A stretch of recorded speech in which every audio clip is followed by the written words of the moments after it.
Hey guys, and welcome back to NBA Knowledge. Today we're going to be taking a look at the top 5 greatest playmakers in the NBA today. Don't forget to hit that like button and subscribe to the channel so you never miss another video from us.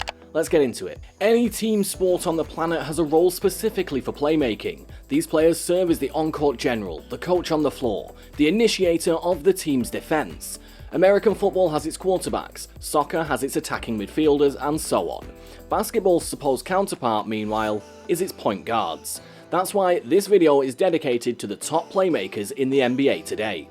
Changes in the game, however, ensure that it's not as black and white as one player having one position while holding down sole playmaking duties.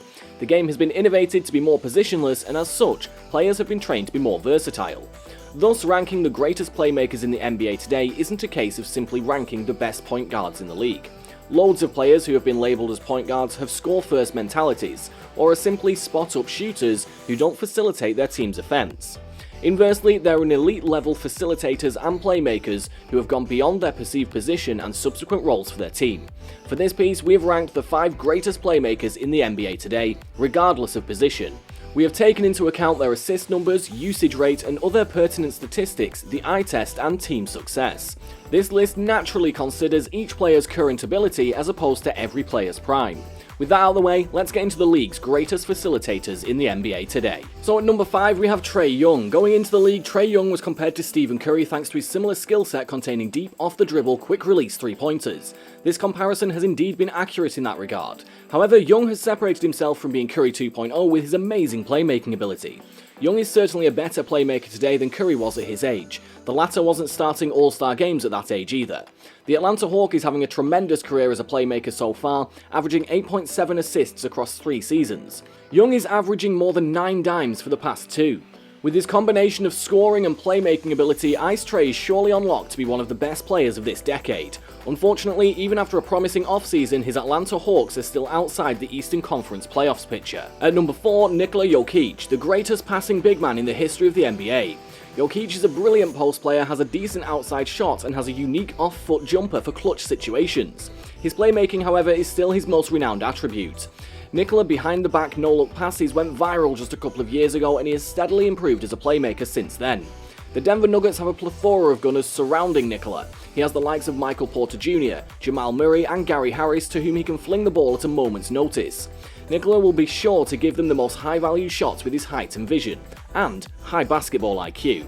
The Joker has been averaging 7 assists since his breakout 2017-2018 season, while averaging almost 9 this time round. The 2-times All-Star is on course to have his best playmaking season as well as his best overall individual season so far.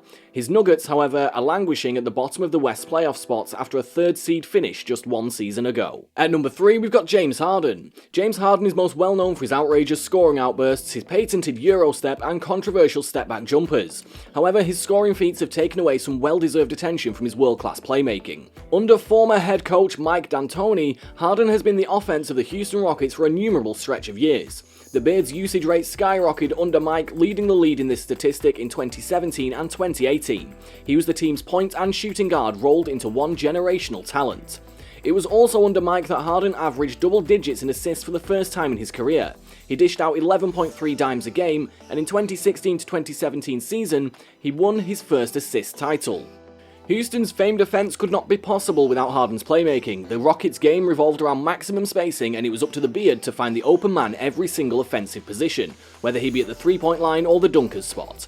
Only now is Harden's talents at playing point being recognized. Since joining the Brooklyn Nets and committing himself to be the outright point guard and the 3rd option, he has been averaging almost 12 assists a game. This season looks to be Harden's best one in terms of playmaking. His Brooklyn Nets are also on course to have the best offense in modern NBA history, with an offensive rating of almost 123 since the Beard's arrival. At number 2, Chris Paul. One does not simply inherit the point guard moniker without being a historically good offensive facilitator. Chris Paul has been known as the modern NBA's point guard, and it's not hard to see why.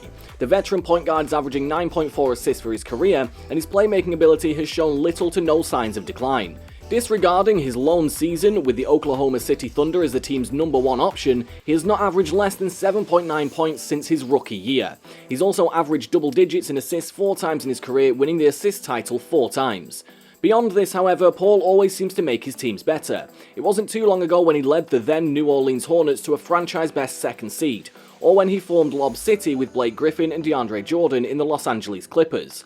He was also James Harden's best partner in crime with the Houston Rockets, helping the Beard to a WCF Game 7 berth after a franchise-best 65-17 regular season record. His stint with the Oklahoma City Thunder came afterward, wherein he led his unlikely group of players to a postseason run after ESPN touted them to have a 0.2% chance of making it to the playoffs. Paul is now leading the Phoenix Suns to a playoff berth after 10 years out of the postseason. CP3 is undoubtedly the best true point guard of his generation. It's a massive shame that he has yet to get a ring or even an NBA Finals appearance to show for it. And at number 1, we come to LeBron James. The king always takes the spot. LeBron James has always been a point guard in a small forward's body. His vision and remarkable basketball IQ have allowed him to be such for his entire career. This fact would not be more obvious than in his later years, with him showing off less of his speed and athleticism and more of his facilitating. This is also quite obvious when looking at the point guards that he has played with. Kyrie Irving, being a great playmaker himself, is better known for his scoring ability. Players like Mo Williams and Mario Chalmers, meanwhile, turned into low-usage catch-and-shoot players after crossing the halfway line during their respective tenures with James. Wherever James goes, he becomes the offense. Last season, LeBron's 17th year in the league, lest you forget, he averaged a career-high 10.2 assists to lead the NBA as the only player to average double digits in dimes. He has also averaged more than 9 assists in his last 5 seasons. There's just something so terrifying about someone who attracts the defense so much while being able to pass at an elite level. James's teammates usually get the best open looks of their careers while on the court with him, and it's no mystery why. All these combined make an extremely strong case for the king to be the greatest playmaker in the NBA today. And that's all for today, folks. I hope you enjoyed the video. If you did, don't forget to hit that like button and subscribe to the channel so you never miss out on another amazing video from us. And if you learned something from today's video, then drop a comment to let us know. Until next time.